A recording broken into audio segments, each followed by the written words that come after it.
My question is, what is your Kenya Kwanza plan on fighting corruption? Secondly, myself and many other youths are on CLB listing. What is your plan?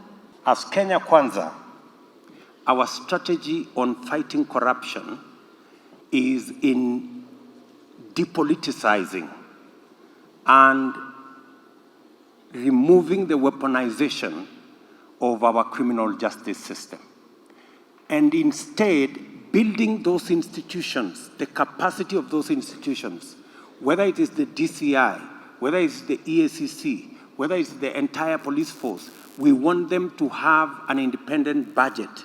We want them to control their budget the way they know how. We want them to investigate every incident without hindrance and without looking back, without anybody telling them that if they go this way, they will not get funding. That is why we are removing, this Office of the President Accounting Officer in charge of the police. We want the police to do their thing on their own. That is why we are saying the judiciary should have financial independence so that the judiciary can rule any way they want on any case without bothering whether they will get funding or not. That is our strategy on fighting corruption. And number two, you have had statements, political statements. Oh, we are going to have the COVID billionaires arrested in 20 days. We are going to jail corrupt people. Those are political statements. Anybody who is serious about fighting corruption should be building the institutions that fight corruption. As Kenya Kwanza, we want to build these institutions to the level where if the president is corrupt, the system will have him arrested and jailed. As simple as that. That's what happens. That's how the president of Korea was arrested and jailed. It's because the system worked. It is not the president wanted. It is not because the president decided. If it was the decision of the president, would you think she would have been arrested? So a system where the president still can decide who is arrested and who is not arrested is not a system that works. It is as simple as that. We are believers in building institutions. Kenya Kwanza does not believe in personality cults. We believe in institutions. We will promote and respect Parliament as an institution.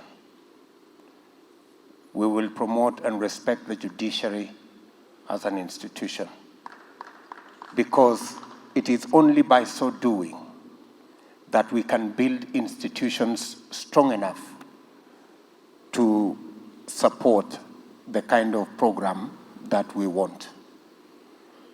And I was once told that the best way to support an institution is to criticize it when it goes wrong.